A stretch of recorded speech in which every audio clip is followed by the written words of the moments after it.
that record made me feel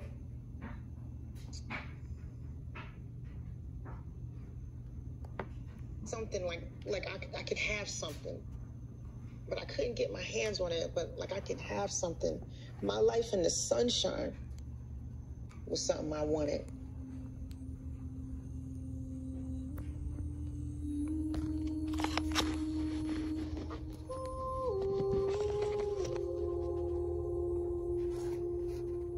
This is where we was when I first heard that song. Wow.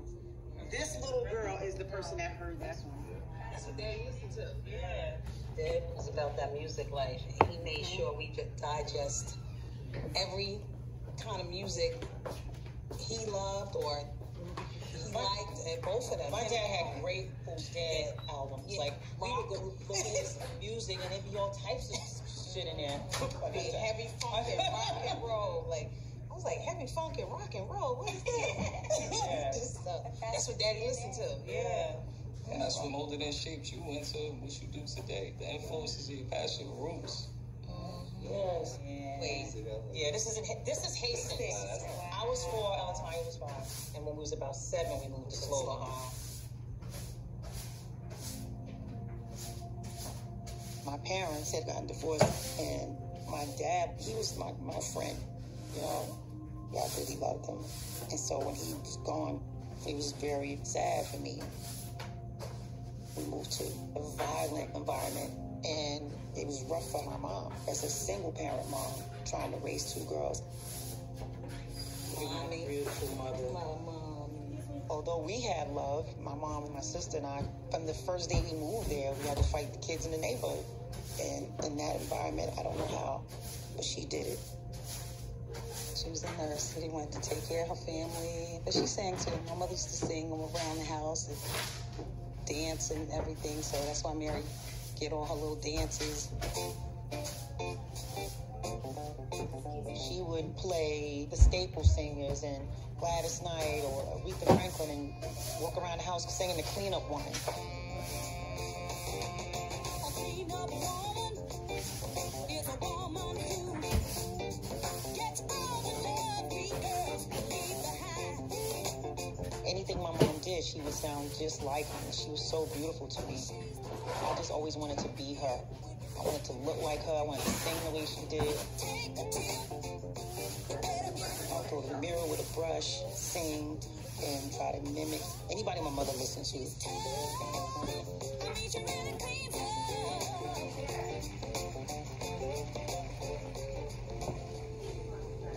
But it wasn't like I was running around telling everybody I was going to be a singer. I would just sing loud, just sing. But I didn't dream big or think for a moment that it was like, okay, I'm going to be this big star. Because our environment didn't tell us that. Our environment told us that this was it. I was the little girl that looked at certain artists and certain things on commercials and television shows and movies and wish that I had certain things. But in that neighborhood, someone would get jealous or mad at you for having something, you know? For having a smile, for having a dream. If I was ever dreaming, I didn't dream anymore, especially when we became teenagers. It just got worse. So I said, I'm not going to let these people see me smiling too much. Matter of fact, they're never going to see me smiling. I never smiled when I was a teenager. I think people don't understand about the families that live in the projects is that it's like prison. It's like a prison inside a prison inside a prison. It's people hurting each other. People are just like suffering. And the men were so horrible towards women. I remember hearing women being beaten. My mother was one of those women. So I remember her pain. I carried her pain. I carried the neighbor's pain. I carried people all over the environment's pain. And I carried my own pain.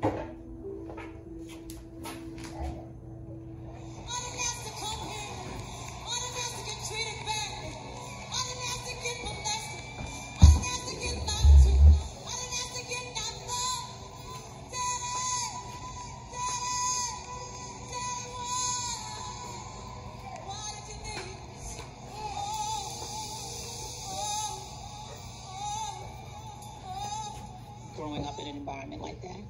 There were so many things that can happen to a little girl. And you just turn to anything that can numb you from feeling sad, from feeling depressed, from feeling hatred, from feeling self-hate, just so much. So you turn to substance abuse, you turn to whatever makes you feel good. And that's what we did. We drank, we went to the pier, my friends Mushy and Pidgey, and we would go to the pier and we would drink our pain away. Because I don't even understand why we're living here. How did we get here? We're not supposed to be here. My mom is not supposed to be struggling. She's not supposed to be by herself. She's not supposed to be a woman in this environment going through this hell. Singing was the escape for me. Singing made me forget that we were struggling so much. It just made me forget that I was going through what I was going through. Even as a little girl, I had insecurities and I was always blue and always sad, but singing made me feel free. And that's what I had. That's what I held on to.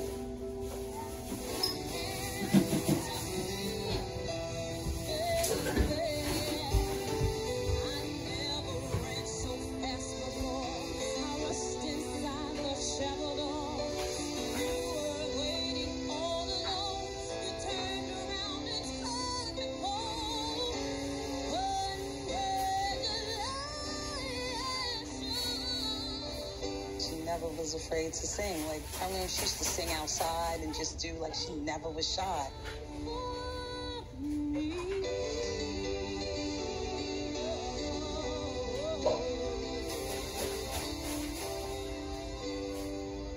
And sometimes in the mall, they have this little studio thing. You make a little tape for yourself, you know, like a studio. They had like a little studio, but in the mall. So you make your little tape, pay your little money, and she went. My cousin went with her, and I sang Caught Up in the Rapture. And brought the tape home. We listened to it. We was like, ooh, you sound good. And stepfather listened to it and was like, I want to give this to my friend because he's in the music business, you know, he's the singer. It was Jeff Red. When I heard the demo at the time, you know, I heard the pain of a generation. That's what it was with her, because it was like 89. I was right at the tail end of the crack era. And a lot of the kids that were growing up then were raising themselves. And when Mary opened her mouth and sang, it spoke to a generation of children and kids that were coming up out of that era. The head of A&R in Uptown was pestering me all day, knocking on my door. I was like, what's so important, Kurt? He said, just listen to this. And he put Mary J. Blige, and she was singing Anita Baker. And I was like, who is this? She's 19 years old. Where she live? In Yonkers. I said, I'm coming tomorrow. I remember that day like it was yesterday. He was downstairs and I think it was a black BMW. I remember I was driving a 4-door BMW 750. And I pulled up in the projects. I was wearing sky blue pants, white Gucci loafers, and a black and white silk cheetah shirt with big glasses. He had a black and white polka dot shirt on. And I was afraid for him because he was this very wealthy man that was in this neighborhood that was terrible.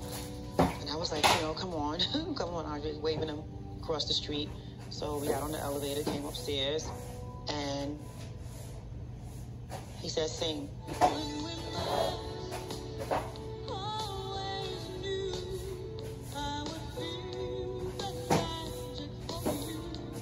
I guess my mom was standing there. I guess people were all around. But all I can remember is him and what I had to do because I zoned everything out to sing. And I sang the whole Anita Baker Rapture album.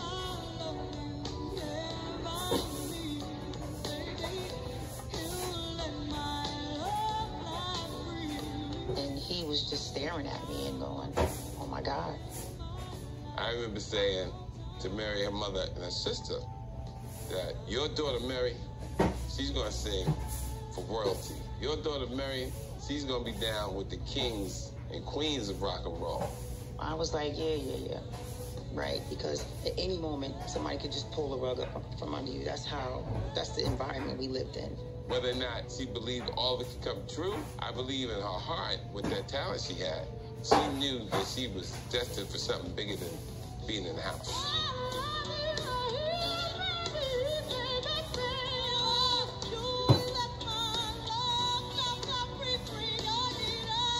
I told her, we're going to sign Welcome to Uptown Records.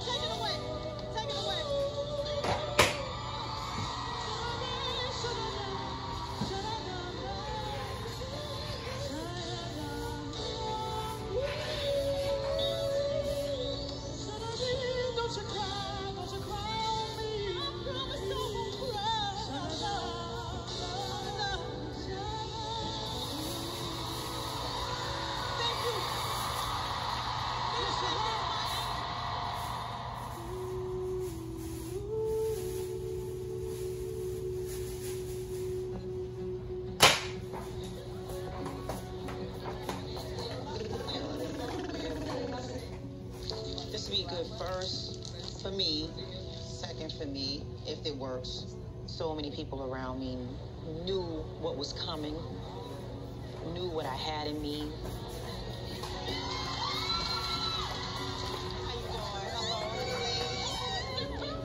I was 14. I heard you remind me the first video, and she had the peach bustier in the studio, and it was nothing like it. To see a woman from a background similar to mine being an actualized woman, it gave me so much hope. I love your music, and you've been an inspiration to me since I was a little girl. I know you hear it all the time. Thank you. All right, guys, look right over here. Perfect, beautiful. They thought I was more talented than I believed. Hi, how are you? They knew me before I knew myself. You look good. Your biggest fan. Thank you. When I first met Mary, I was working at Uptown. She came in my office and she sung a cappella for me.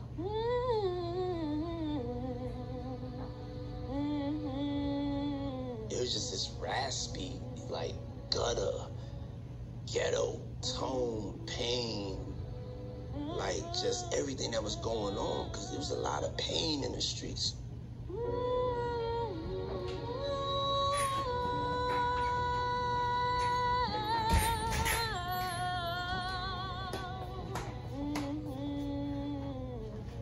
And it was a lot of young black women who could relate to where she came from. They didn't have no voice out there.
worked on the one before that. Okay, cool. I met Mary at the studio with Puffy, and we spent a lot of time together. We quickly became like sisters. Misa was my girl, the mother of my first son, Justin. And Misa was just the flyest, you know? It was just like her cut, the way she was just doing her hair, her bob, the way she was wearing her swag. You know what I'm saying? I was like, yo, you should be a stylist for Mary. Early in our career, it was really difficult to get our foot in the door with the fashion houses. First, we were young. Secondly, we were female. And then we were women of color, young women of color. And so I had to design and create custom looks for Mary. And I know that I saw things in her that she didn't see in herself, that she wasn't able to see in herself yet. They saw what I was, and between her and Puffy, they gave me the most iconic looks. It was unapologetically black, real, and soulful. We felt like we were running a movement, and the movement was called Ghetto Fabulous. And Mary J. Blige was the queen of this movement. Mary was the first to bring her own kind of R&B hip-hop swag to the very boy-based rap scene.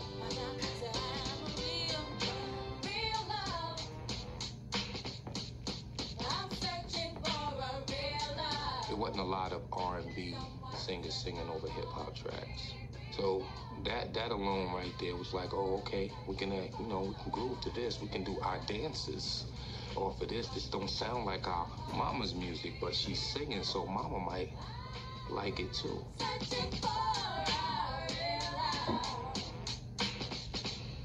I'm from the hood, and it was like, dudes had their representation. They had all of their stories, but when it came to females, I just didn't see me. I didn't see me. At that time, the rule for black female artists was sing loud and smooth yourself out. I mean, y'all know this next record and everybody gonna listen. Mary's like, I don't know.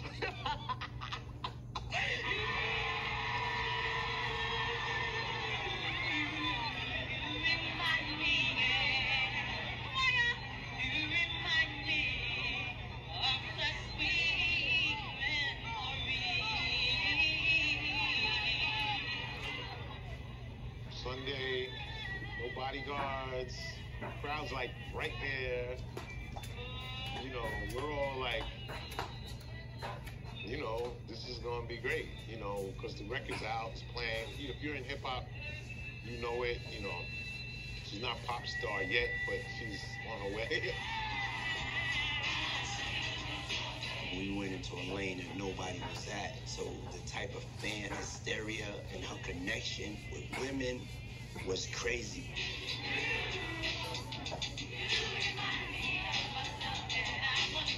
We were like, oh, we love this girl. We love her sound. Like, who is she? And then we saw the video. And we were like, oh my God, the hat to the back with the combat boots and the tennis skirts. And it was like, she was our urban girl hood role model. Like, they wanted to be just like her. I saw something that we've never seen before, but something we knew existed. I knew that existed. I was her. So she gave us a face. She gave us a name. She gave us a story. She humanized us. She was like, I'm here, and I'm beautiful, and I'm hip-hop, but I'm Mary. I'm bringing all of Yonkers with me. Good, bad, whatever. I'm Mary, and this is what I'm doing. And it was so great for us to see this authentic black woman. I started to feel good about who I am, about being a little rougher around the edges, about having a strong point of view. I felt like I could be who I actually was, and that was cool. That was great. And in fact, I didn't want to be like anything else, You could just be another girl with a dream, and you could be special. We didn't see it. We still don't get to see that a lot, still. So for me, as a 13-year-old, that really gave me a certain, permission that I needed.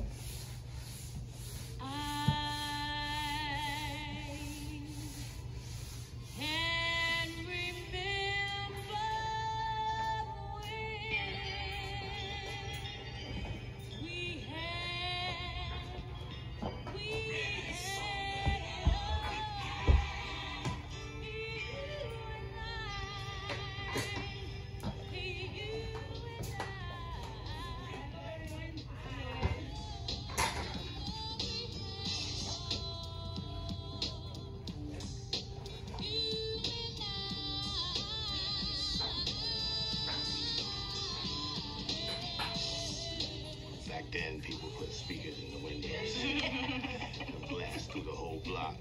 And I heard Reminisce, and I stopped. I was like, "Who's that?" I asked the guy. I was like, "Oh, it's just new artist Mary J. Blige." So I definitely went to the Wiz. You know the store, the Wiz. When I picked that cassette tape up, it popped on me. It played it so much. I used to listen to What's the 411 and put the headphones to her at 15 months, and it was so bad she actually thought like Mary was a part of our family. As she got older, she's like, where's Mary? Where's Mary?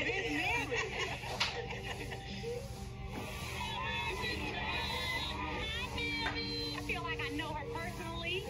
I connect with her through her music, and I just want to just hug her. She's transcending in terms of where she was at 19, where she is right around downtown in Manhattan with stars and being made a star. And at the same time, she started a relationship with Casey of Jodeci, and they started going out. Casey was a proven church crooner. From 8 or 9 years old, he was Little Cedric, and then became Casey of Jodeci. And I know for her, the artist, that was a challenge artistically and vocally that she needed.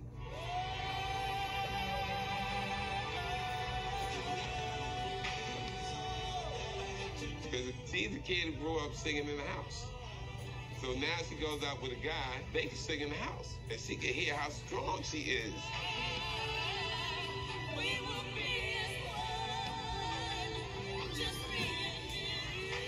I really liked him. And when I like you, I like you. I just fell in love with him.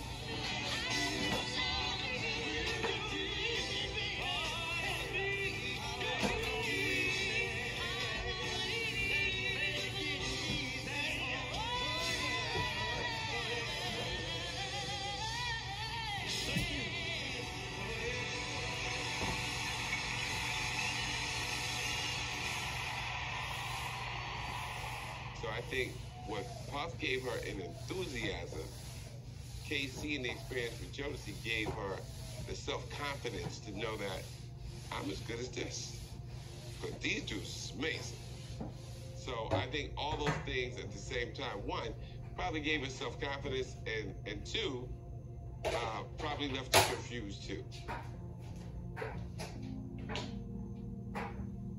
Things had happened so fast, I didn't even know they had happened. You know, I ended up on tour so quickly.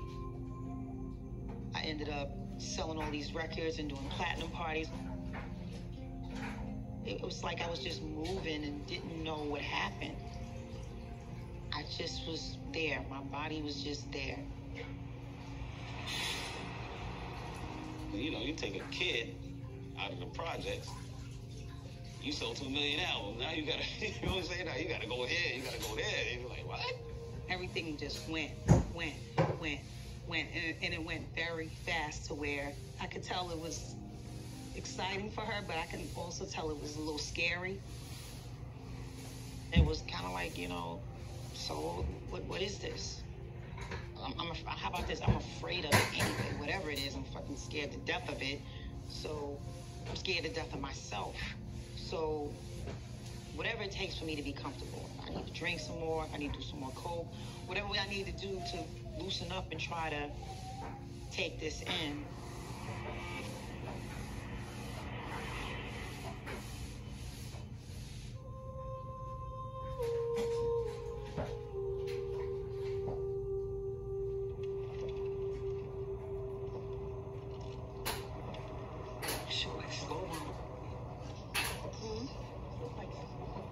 Them projects, right?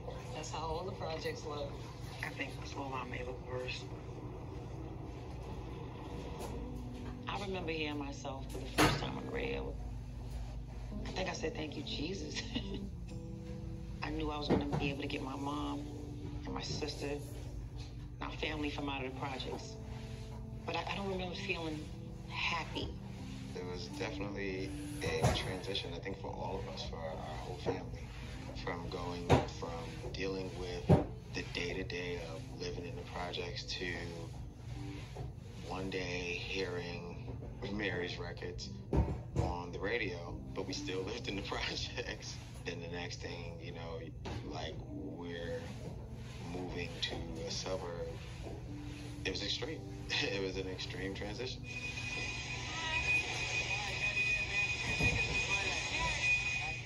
I measure success for myself when I'm able to, from the inside, be happy enough to know that I'm successful, to know that I did something great, to be secure enough to know that I am great or I did something great. And that's why I can understand it now. I didn't understand it then because I didn't feel like I was great in my heart. It's, hey, I know you see me as this person. My life looks like so much fun. Well, guess what? My life sucks too. And, you know, and I'm doing everything I can to make it, to get over it and get better. Well, you have all this money. It's like, that's old bullshit. You know what I mean? I know more people who have had money, have lost it, have had it, and they doesn't change the way they feel inside. I couldn't even enjoy what was going on. I couldn't even enjoy my success. And I was in a relationship where we were both young, both super successful. I loved him. Neither one of us could handle the success of our lives. So it became very dark, the whole thing, and abusive. It was a lot of just manipulation. It's like, but I'm still there. Like, I don't, you know, I'm gonna be here. I'm gonna dumb myself all the way down. I'm gonna play myself all the way down so I don't think I'm special, so I can be with you.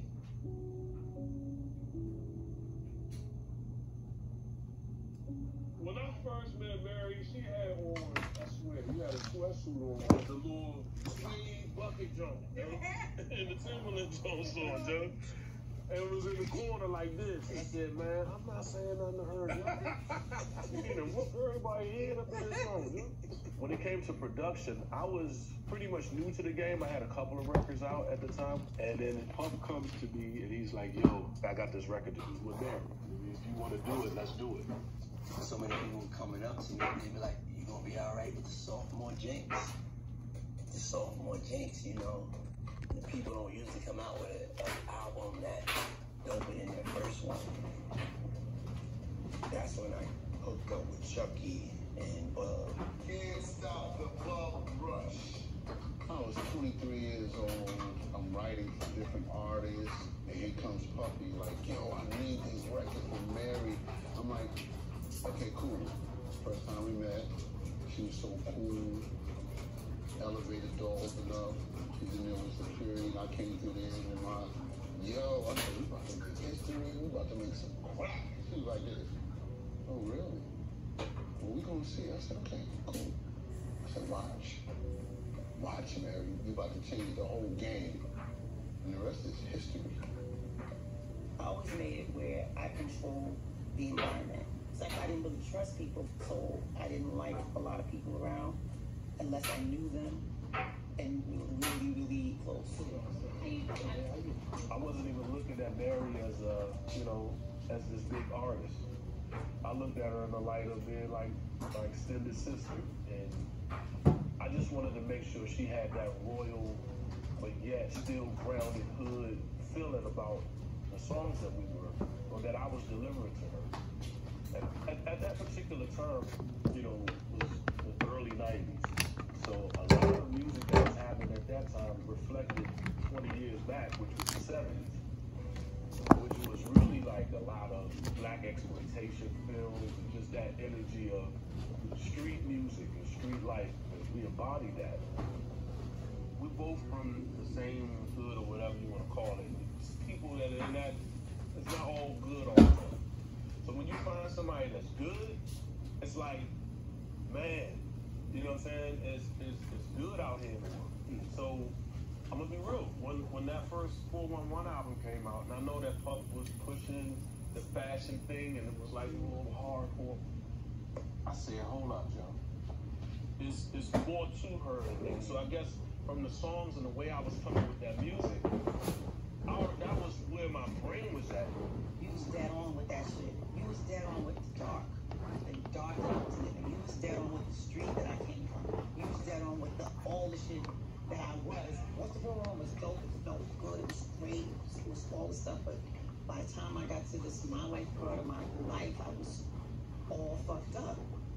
And I needed somebody to understand the music. And you understood. Truth came out on My Life. That was the 411.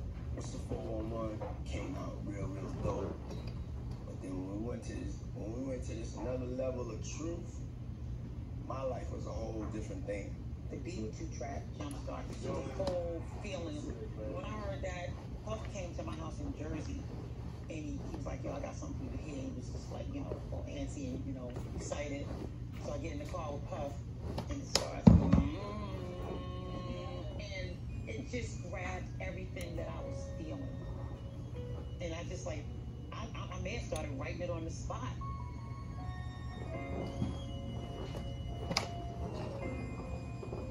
That record was the beginning of it all. It was the beginning of me spilling myself into this album. We used to hear that all day. That was her first thing. The first song to me, hear that beat playing all day. Just be in the house, nothing else playing. She just be writing, balling up papers, writing. I remember when we made that record, it was one of the most unsecure times of our lives. I was going through breaking up with Misa. Mary was going through a lot of things in KC. And we was in this studio in New York that you could actually see outside. And it was raining.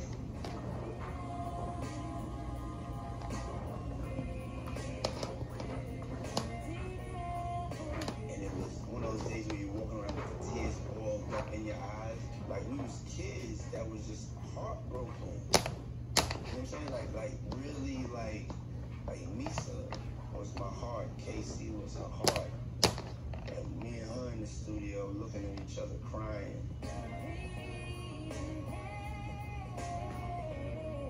We didn't make a connection to the pain. And we was from that point on, we was fuck that. We gonna bring the pain.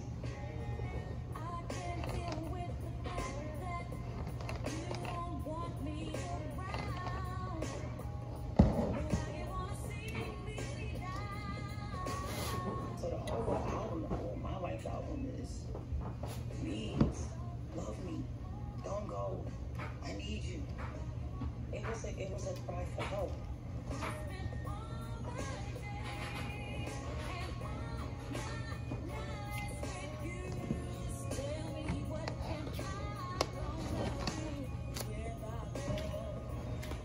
Gotta believe that I won't hurt you, I never want to live without you, don't go.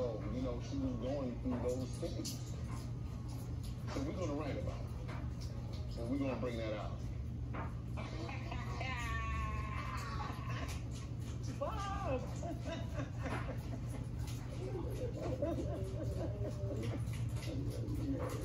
How you doing? Good to see you, man. Being in the studio with you and doing those songs, it was healing. It was what I needed. And Never Wanna Live. It makes me cry now. Don't go. It makes me cry now. No, I'm not. I'm gonna try not to cry. I'm telling you, my tears, I'm holding back my tears because we cried at the movie. I know. I remember that. I'll never forget this. Look. I never remember. We was like this. I remember that. I was like, Mary, it's good. I said, we good. But the song was so powerful. Yeah. Tears come out our eyes, and all I can see you nodding. And I remember the pain. It was like pain and joy.